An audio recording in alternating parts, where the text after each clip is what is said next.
இலங்கையில் வாழ்கின்ற தமிழ் மக்களை பொறுத்தவரை 2024ஆம் ஆண்டு ஜனாதிபதி தேர்தலில் தமிழ் பொது வேட்பாளருக்கு விரும்பியோ விரும்பாமலோ வாக்களிக்க வேண்டியது நமக்கு காலமிட்ட கட்டளையாகும். தமிழ் மக்கள் சார்பில் தமிழ் பொது வேட்பாளராக களமிறங்கியுள்ள அரியநேந்திரனுக்கு வாக்களிப்பதன் மூலம் இலங்கை அரசுக்கும் சர்வதேச சமூகத்துக்கும் தமிழ் மக்கள் முக்கிய செய்தி ஒன்றை சொல்ல முற்பட்டிருக்கிறார்கள். ஒன்று, இலங்கை தீவில் வாழ்கின்ற, அதிலும் குறிப்பாக வடக்கு கிழக்கில் வாழ்கின்ற தமிழ் மக்கள் எவ்வித அற்ப சொற்ப சலுகைகளுக்கும் அடிபணியாது தன்மானத்துடன் தமக்கான உரிமைகளை பெற்று வாழ விரும்புகிறார்கள். இரண்டாவது, தமிழ் மக்கள் ஒன்றுபட்ட சக்தியாக ஒற்றுமையாக வாழ விரும்புகிறார்கள் என்பதை உலகத்தின் பார்வைக்கு உரத்து சொல்லியிருக்கிறார்கள் என்று பொருள்படும். இந்த தீவில் இலங்கை சுதந்திரமடைந்த பின்னர் நாம் பட்ட வேதனைகளையும் சோதனைகளையும் அவலங்களையும் சர்வதேச சமூகம் அறிந்திருக்கிறது.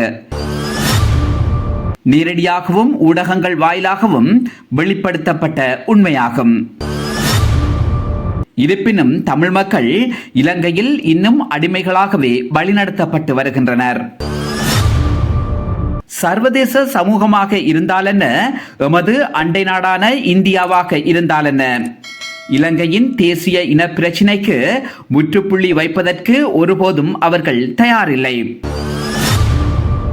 எவராக இருப்பினும் இலங்கை அரசை பகைக்க முடியாத அதே நேரம் தமிழ் மக்களையும் அவர்கள் பகைக்க முடியாது என்பதுதான் யதார்த்தமான உண்மை. அதற்காக தமிழர்கள் தமக்கான உரிமை கோரி அரசியல் ரீதியாகவும் ராஜதந்திர ரீதியாகவும் போராடாமல் இருக்க முடியாது. ஒரு தேசிய இனத்துக்கு இருக்க வேண்டிய அத்தனை பண்பாட்டு அடையாளங்களும் ஈழத்தமிழர்களுக்கு உண்டு.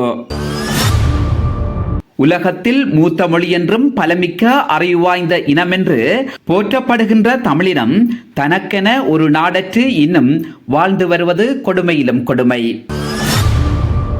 எனவே இலங்கையில் வாழும் தமிழர்கள் தனிநாடு கோரவில்லை.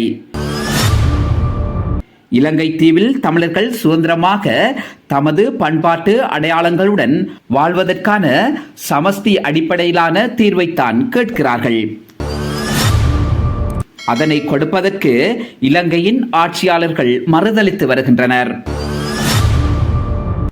தமிழர்கள் செறிந்து வாழும் வடக்கு கிழக்கில் சிங்கள அரசு திட்டமிட்ட வகையில் ஆக்கிரமிப்புகளையும் தமிழர்களின் மரபுரிமை சின்னங்கள் உள்ள இடங்களை பௌத்த விகாரைகளாக மாற்ற முற்படுகிறார்கள்.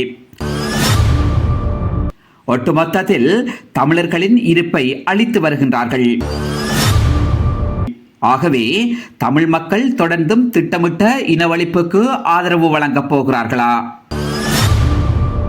இருக்கின்ற சிறிதளவு இடங்களையும் இழக்கப் போகின்றார்களா?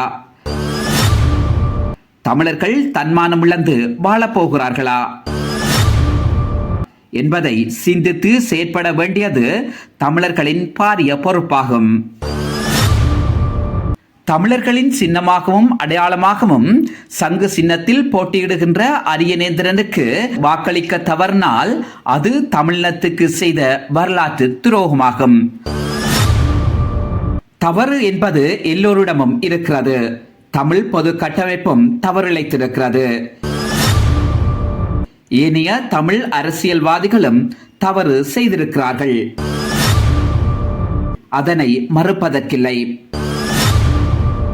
அவைகளை மறந்து ஒரே இனமாக தமிழர்களாக அனைவரும் இணைந்து எமது இருப்பையும் தன்மானத்தையும் கௌரவத்தையும் காப்பதற்கு சங்கு சின்னத்தில் களமிறங்கியுள்ள அரியநேந்திரனுக்கு வாக்களிக்க தவறுவமாக இருந்தால் நாம் அனைவரும் தமிழர்கள் என்பதில் அர்த்தமில்லை.